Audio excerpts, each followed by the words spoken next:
এক ভাই প্রশ্ন করেছেন,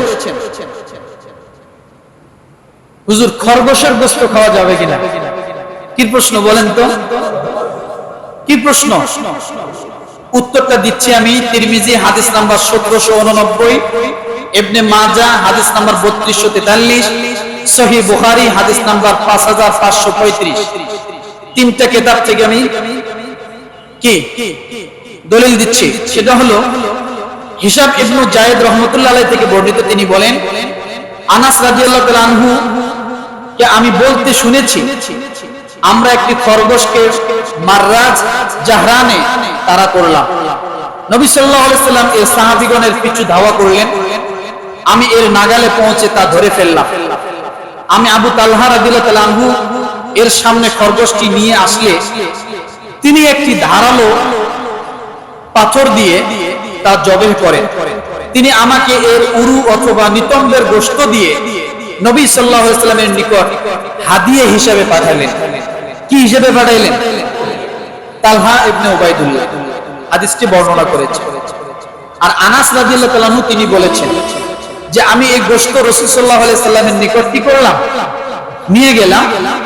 এরপরে রাসূল সাল্লাল্লাহু আলাইহি সাল্লাম সে গোশত গ্রহণ করলেন। কি করছেন?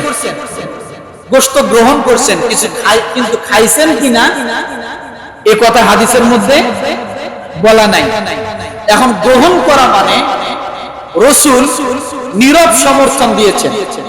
কি সমর্থন? কি সমর্থন? কিছু মানুষকে যখন বলবেন ভাই অমুক জায়গা যাইবেন, দেখবেন হাও বলে না, নাও বলে না, মাঝখানে থাকে, মানে ভাবতেছে। কথা ঠিক না? তো রাসূল সাল্লাল্লাহু আলাইহি সাল্লাম গ্রহণ করেছেন, কিন্তু খাইছেন কিনা এটার কোনো, এখান থেকে দুইটা মত পাওয়া যায়। কয়টা মত? কেউ বলেছেন খরগোশের গোশত খাওয়া যাবে, আবার কেউ বলেছেন খরগোশের গোশত খাওয়া মাকরুহ। যাবে না এটা বলে নাই, কি বলছে? মাকরুহ। কিন্তু আমরা এই হাদিস থেকে যেটা পাইলাম সেটা হলো সাহাবায়ে কেরাম খেয়েছেন, সাহাবায়ে কেরাম খেয়েছেন, রাসূল গ্রহণ করেছেন। কথা ঠিক না? তাহলে এখান থেকে বোঝা গেল যে খাওয়া যাবে, এটা হলো রুচির উপরে নির্ভর করবে। কিসের উপরে? রুচির উপরে। কারো যদি রুচিতে আসে সে খাইতে পারে, যদি রুচিতে না আসে তার জন্য না খাওয়াই ভালো। তাহলে খাওয়াও যেতে পারে, আবার না খাওয়াও যেতে পারে, এটা নিজের ইচ্ছার উপরে।